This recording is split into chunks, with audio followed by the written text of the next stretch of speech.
개 한 마리가 사방에 거울로 둘러싸여져 있는 방에 들어갔습니다. 그러니 그 개가 방에 들어가니 사방에 거울이 있으니 자신의 모습이 비춰져 있는데 그것이 자기가 비춰진지 모르고 다른 개인 줄 알고 으르렁대기 시작합니다. 그랬더니 그 거울에 비춰진 다른 개처럼 보이는 그 개가 같이 으르렁댑니다. 그걸 보고 이 개도 또 공격하려고 지저댑니다. 당연히 거울에 비춰진 그 개도 같이 지저댑니다. 그리고 다시 공격하려고 하고 물으려고 합니다. 그러면 그럴수록 그 개는 똑같이 계속해서 으르렁거리고 지저대고 공격하고 물으려고 합니다. 계속 그 행동을 반복하고 또 반복해서 제풀에 지쳐서 끝내는 그 개는 그 안에서 죽고 말았습니다. 그런데 여러분, 그 개가 사방의 거울에 둘러싸인 방에 들어갔을 때 죽어서 나오는 것이 아니라 살아서 나올 수 있었습니다. 어떻게 하면 그럴 수 있었을까? 그 방에 들어갔을 때 꼬리만 흔들었어도, 멍멍하고 인사하듯 짖었어만 해도 그 개는 죽어서 나오는 것이 아니라 살아서 나올 수 있었습니다.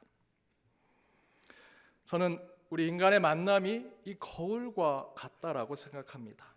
여러분, 사람을 만날 때 여러분이 웃으면 상대방도 웃습니다. 여러분이 인상을 쓰면 그 만난 사람도 인상을 쓸 것입니다. 여러분, 한 주 어떤 사람을 만나며 보내고 싶으십니까? 내가 만나고 싶은 사람, 그 사람은 내 얼굴에서 나타날 수 있습니다. 여러분의 만나는 사람은 거울과 같습니다. 여러분이 웃으면 그 사람도 웃을 것입니다. 여러분이 따뜻하게 대하면 그 사람도 따뜻하게 대할 것입니다. 여러분이 사랑의 말을 전하면 그 만남은 사랑의 말이 나눠지는 만남이 될 것입니다. 여러분, 사랑하십시오. 따뜻한 말을 나누시고 사랑을 전해주십시오. 그런 만남이 이루어지는 한 주의 삶이 되시기를 바랍니다.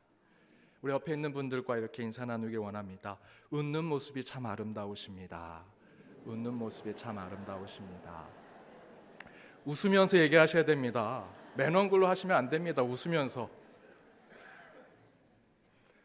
여러분이 만나는 사람은 여러분의 표정으로 그 만나는 사람이 결정됩니다. 웃으면 웃는 사람을 만나시게 될 것입니다. 그런 한 주의 삶이 되시길 바랍니다. 오늘은 사랑의 회복 7번째 나의 라임 오렌지 나무라는 제목으로 함께 말씀을 나눠보고자 합니다. 제제라고 하는 친구가 있었습니다. 제제의 집은 매우 가난한 집입니다. 아버지는 실직을 당해서 집에 그냥 있습니다. 어머니는 공장에서 매일같이 일을 하러 나갑니다. 그리고 세 누나와 형, 그리고 동생이 있는 가족이 많은 가정입니다. 집에만 있는 아버지는 매일 제제를 때리고 가정폭력을 행사합니다. 공장에서 힘들게 일하고 돌아온 엄마는 제제를 따뜻하게 대해주지 않습니다. 집안에 같이 있는 누나들과 형은 늘 제제를 괴롭히고 힘들게 합니다. 크리스마스 때는 이 5살밖에 되지 않는 제제에게 선물 하나도 주지 않았습니다. 오히려 말썽만 부린다고 매만 맞았습니다. 그런 어린 제제는 힘든 가정 환경 속에서 일찍 철이 들었습니다. 하지만 유일한 친구가 있었습니다. 슬플 때 위로해주고 기쁠 때 함께 웃어주는 제제의 유일한 친구는 새롭게 이사간 집에 있는 민기뉴라는 것입니다. 제제는 아버지에게 혼이 나고 형제들에게 무시를 당해 혼자 있게 되면 민기뉴를 찾아가서 함께 이야기하고 노래하고 대화하면서 그 마음을 풀어냅니다. 그렇게 민기뉴와 우정의 꽃을 피우고 서로 자라고 성장하게 됩니다. 그러던 어느 날 민기뉴가 더 이상 말을 하지 않게 됩니다. 그리고 그 민기뉴는 마지막 꽃을 피웁니다. 그 꽃을 보고 제제는 이제 민기뉴와 자신은 어른이 된 것을 깨닫고 서로 각자의 길을 걸어가게 됩니다. 브라질 작가 조제 바스콘셀루스가 1968년에 발표한 나의 라임 오렌지 나무라는 소설의 줄거리입니다. 평론가들은 제제는 예칭이고요. 실제로 소설에 보면 정식 이름이 조제인데 바로 이 소설가의 본인의 이름을 써서 소설가의 자전적인 소설이다라고 이야기합니다. 소설가가 어린 시절 가난하고 힘들게 살았던 그 삶을 돌아보며 추억과 상상을 소설화시킨 것이다 라고 이야기합니다.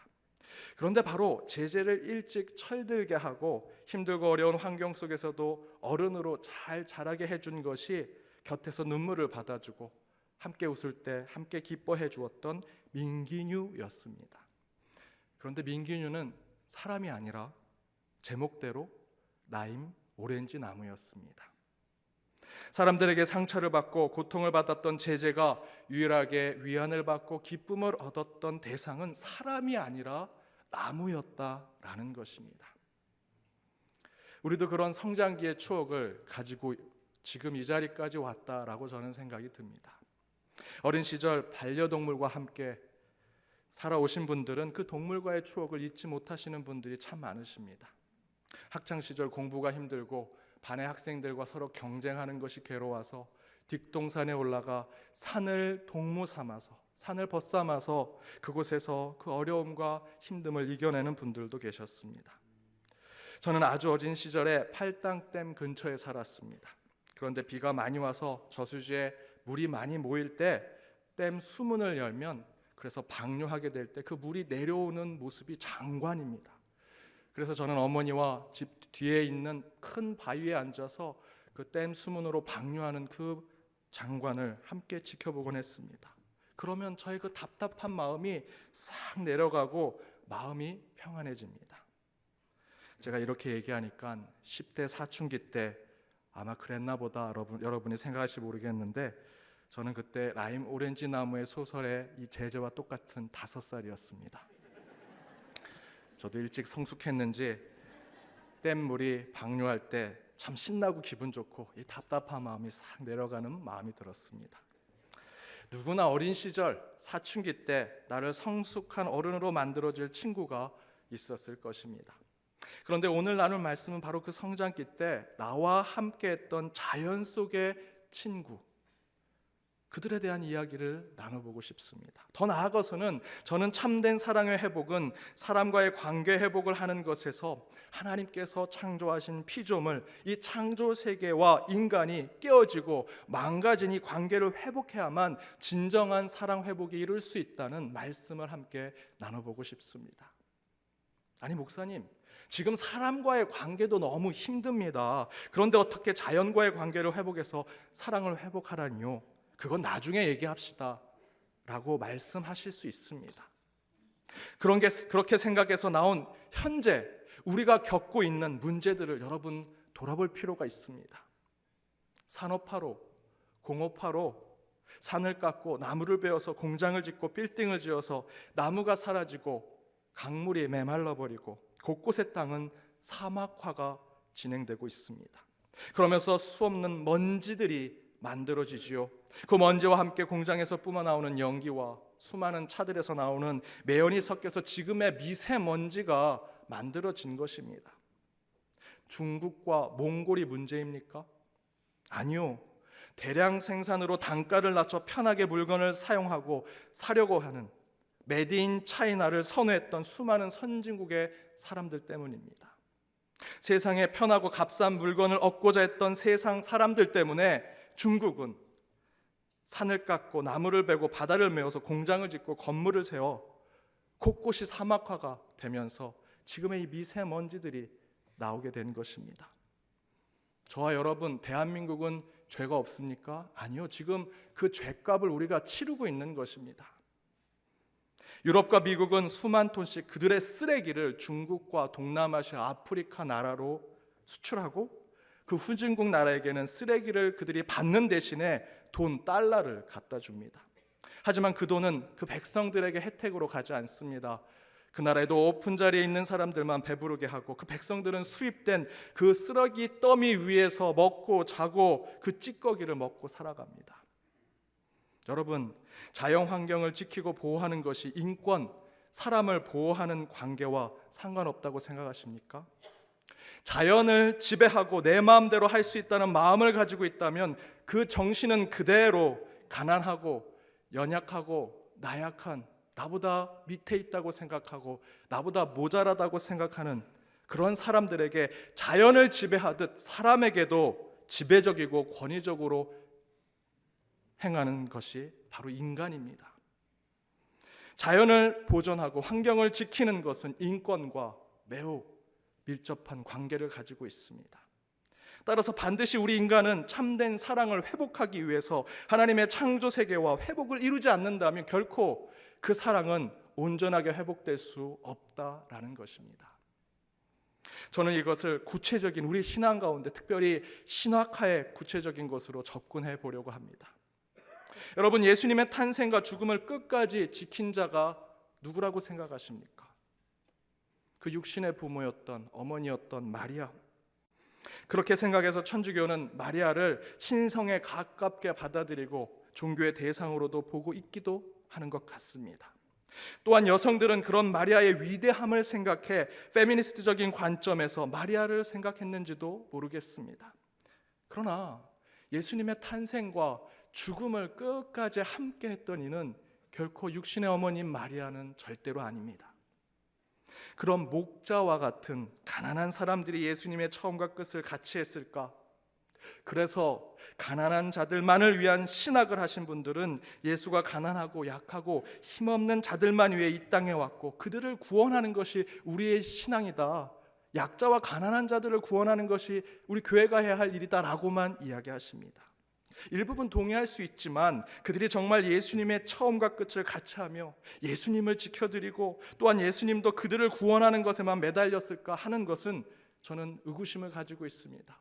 동의하지 않습니다. 어머니인 마리아도, 가난한 목자도, 예수님과 3년을 동고동락했던 제자들도, 그 누구도 예수님의 처음과 끝을 함께한 자는 그곳에 아무도 없습니다. 그럼 예수님이 이 땅에 오실 때부터 마지막 호흡이 끊어질 때까지 예수님과 함께한 이는 누구일까? 바로 그것은 나무입니다. 사람이 아닙니다. 하나님이 창조하신 나무였습니다. 예수님이 이 땅에 인간의 몸으로 오실 때 예수님을 가장 먼저 받아든 것은 나무로 만든 말구유였습니다. 그리고 예수님의 마지막 이 세상의 생명이 끝나실 때 그 두렵고 무서운 죽음을 앞에 두고 마지막 호흡을 가파르게 쉬며 아무도 의지하지 못할 때 유일하게 주님의 몸을 지탱해주고 기댈 수 있는 버팀목이 되어준 것은 나무 십자가였습니다. 오늘 본문 베드로전서 2장 24절에 이렇게 기록되어 있습니다. 함께 읽겠습니다. 친히 나무에 달려 그 몸으로 우리 죄를 담당하셨으니 이는 우리로 죄에 대하여 죽고 의에 대하여 살게 하려 하심이라. 그가 채찍을 맞음으로 너희는 나음을 얻었나니. 예수님의 죽음을 마지막까지 지켜주고 예수님의 죽음 앞에 두려워 떨고 계실 때 힘이 되어주고 기댈 자리가 되어준 곳은 육신의 어머니 마리아가 아니었습니다. 그의 수혜자 베드로가 아니었습니다. 예수님이 늘 보살폈던 가난한 사람들이 아니었습니다. 버려진 목재에 불과해서 사형틀로 사용되는 나무 십자가였습니다. 예수님을 마지막까지 지켜드린 것은 사람이 아닙니다. 하나님의 창조물인 나무였음을 우리는 기억해야 합니다. 물론 사랑의 회복은 하나님과 우리 인간과의 관계 회복에서부터 시작되어야 합니다. 그러나 그 사랑 회복을 위해 우리가 할 수 있는 것은 그 크신 하나님의 사랑, 그 넓고 깊은 그 하나님의 은혜를 고백하고 그 받은 사랑과 은혜를 세상과 이웃에 전하는 것밖에 없습니다. 그래서 사도 요한은 요한일서 4장 19절에서 이렇게 얘기합니다. 우리가 사랑함은 먼저 우리를 그분이 사랑하셨기 때문이다. 사랑 회복을 위해 우리 인간이 하나님을 사랑하겠습니다. 우리가 먼저 하나님을 사랑할 수 있는 것은 말이 되지 않습니다. 요한일서의 고백대로 하나님이 먼저 우리를 사랑하셨기 때문에 그 은혜로, 그 빚진 자의 마음으로 우리는 사랑을 할 수 있고 사랑을 회복할 수 있는 것입니다. 더불어 우리는 그 사랑 회복을 생각할 때 나무 십자가에 대해서 또한 우리는 빚진 자입니다. 은혜 받은 자지요. 우리가 예수님이 이 땅의 마지막 호흡을 쉬고 계실 때 우리가 등이 되어드리고 기댈 자리가 되어드려야 하는데 우리는 도망쳐 그 자리에 없었습니다. 그렇다면 우리는 그 나무 십자가의 빚진 자입니다. 은혜 받은 자라는 것입니다. 예수님께서 마지막 채찍을 맞으시고 사람들에게 침뱉음을 당하시고 쓰러지시고 골고다의 고난을 당하실 때 마지막까지 옆에서 그 모든 것을 함께 지켜본 것은 저와 여러분이 아니다라는 것입니다. 육신의 어머니 마리아요, 그의 제자들이요? 예수님께 고침을 받고 사랑을 받았던 가난한 사람들이요? 아닙니다. 모두가 아닙니다. 우리는 닭 울기 전에 예수님을 3번 부인할 배신자요, 군중 뒤에 숨어서 힐끔힐끔 예수님의 고난을 지켜볼 비겁한 사람들일 뿐입니다.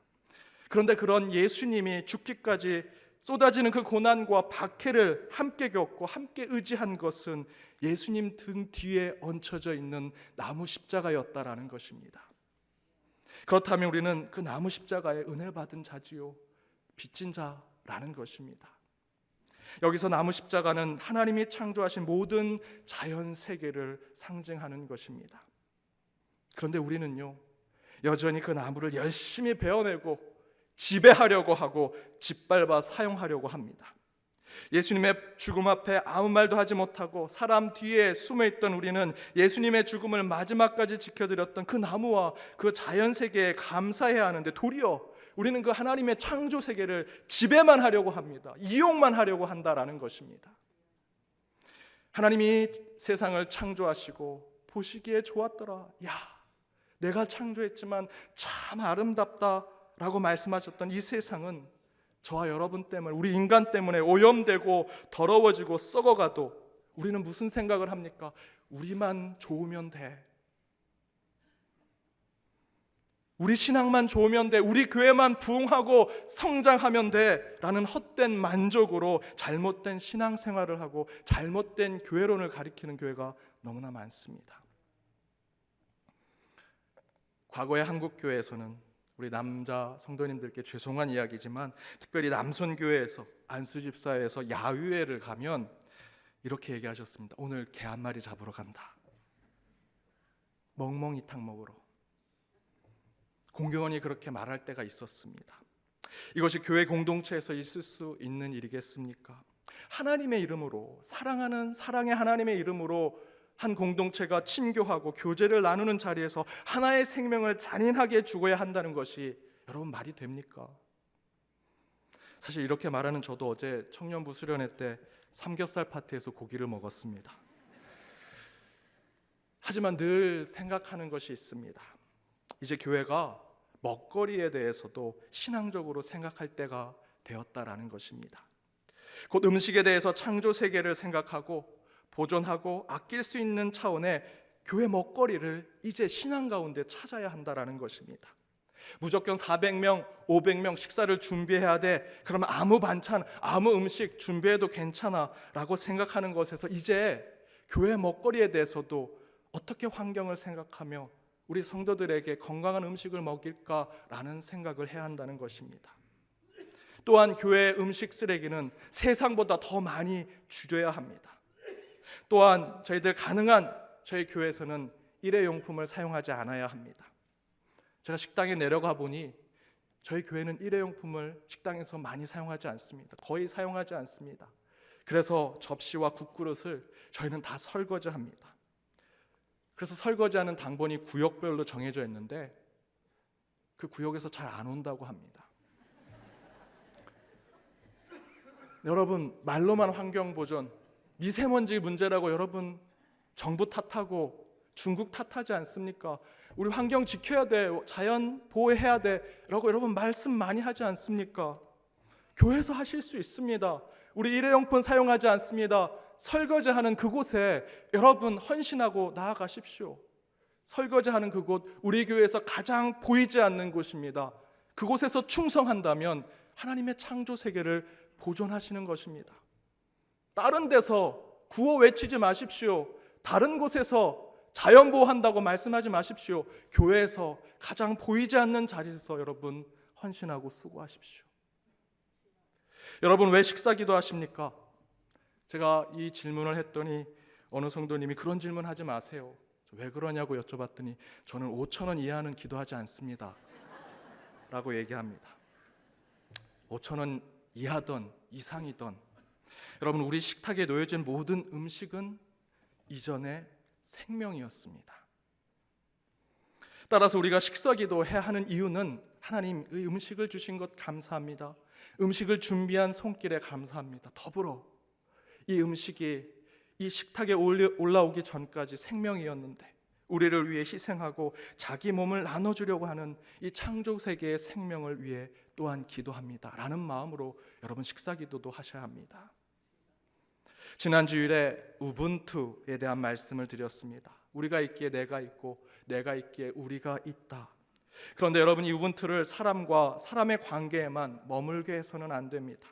바로 사람과 사람의 관계를 진정으로 회복하기 위해서는 이 우분투의 정신이 사람과 자연, 인간과 창조 세계의 관계 회복으로까지 나아가야 한다라는 것입니다.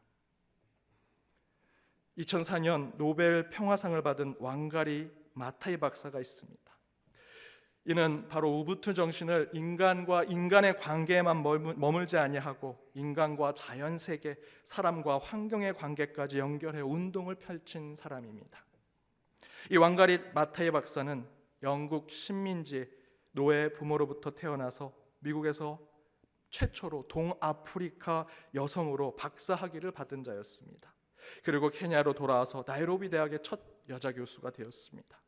그런데 그는 얼마든지 아프리카 최초 미국 박사학위자로, 그 대학의 여자 최초의 교수로 그 명예를 가지고 풍족하고 넉넉한 삶을 살 수 있었음에도 불구하고 그 삶을 누리지 않습니다. 대신에 그녀는 자신의 민족의 아픔을 봅니다. 자기 백성의 고통 속에 있는 그 케냐의 땅을 바라보기 시작합니다.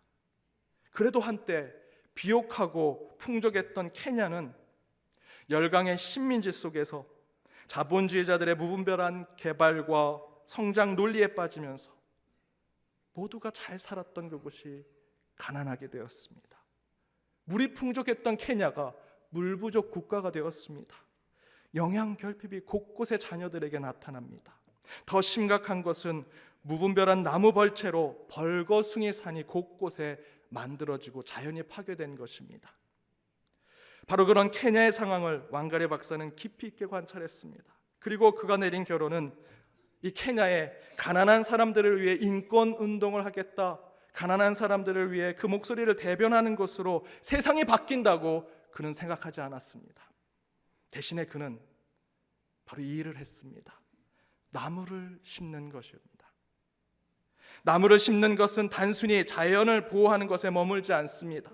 한 그루의 나무를 심어 케냐의 그 벌거숭이 산을 다시 숲으로 회복하고, 그러면 그곳에 가장 미천한 계급으로 살고 있는 아프리카의 여성들, 아프리카의 어머니들에게 다시 일자리를 주게 되는 것입니다. 그렇게 얻은 소득으로 아프리카의 어머니들은 자녀들을 학교에 보내기 시작했고, 그 교육받은 아이들이 더 나은 인간적인 삶을 위해서 시민운동을 하고 잘못된 정책에 목소리를 내는 역할을 하면서 세상이 바뀌기 시작합니다. 나무 하나를 심었는데 세상과 사람이 달라지는 것입니다. 그리고 왕가리 박사는 이렇게 얘기합니다. 나무는 행동의 상징이다. 내일 당장 변화가 오지 않더라도 약간의 차이는 분명히 생긴다. 작은 차이의 첫걸음은 나무를 심는 것이다. 사랑하는 여러분, 2000년 전 예수님의 탄생과 죽음을 지켰던 나무는 지금 이 시대에도 여전히 우리를 빚진 자로, 은혜 받은 자로 만들게 하여 여전히 진정한 사랑의 회복의 매개체로 우리 앞에 서 있습니다. 더 넓게 보아서 우리는 바로 나무와 같은 하나님의 창조 세계하고의 관계를 회복하지 않고서는 결코 모든 것을 품어 안을 수 있는 사랑 회복은 이루어질 수 없음을 깨닫게 하고 있다라는 것입니다. 여러분, 이사야 선지자는 이렇게 고백합니다. 오늘 본문 이사야 11장 9절입니다. 함께 읽겠습니다. 내 거룩한 산 모든 곳에서 해됨도 없고 상함도 없을 것이니 이는 물이 바다를 덮음같이 여호와를 아는 지식이 세상에 충만할 것임이라. 하나님의 사랑이 충만할 때는 언제인가? 내 거룩한 산 모든 곳에 해함과 상함이 없는 곳, 하나님의 사랑이 충만한 그곳은 저와 여러분의 관계만 회복되는 것이 아닙니다. 하나님과 나의 관계만 회복되는 것이 아니라 거룩한 삶 모든 것이 해함이 없고 상함이 없을 때 그것이 하나님의 사랑이 충만한 것이라 이사야 선지자는 말하고 있습니다. 사랑을 회복하길 원하십니까? 하나님의 관계뿐만 아니라 이웃과의 관계뿐만 아니라 여러분, 하나님이 창조하신 창조 세계와의 관계도 회복하셔야 합니다. 바로 그 가운데 우리는 온전한 사랑 회복을 이룰 수 있을 것입니다. 기도하겠습니다. 만유의 하나님, 주님의 말씀을 사모하여 모인 연동의 권속들 가운데 지혜와 은혜를 허락하여 주옵소서. 오늘 주신 말씀을 붙들고 세상에 나아가기 위해 하나님과 나와 이웃, 더불어 인간과 하나님의 창조 세계의 관계가 더욱 온전히 이루어지게 하여 진정한 사랑의 회복을 이루게 하여 주옵소서. 세상의 모든 생명을 향한 사랑의 마음을 갖게 하시고 하나님의 창조 세계에 해됨과 상함이 없도록 자연을 지켜내는 우리의 신앙이 되게 하여 주옵소서. 이 모든 간구 예수님의 이름으로 기도드립니다. 아멘.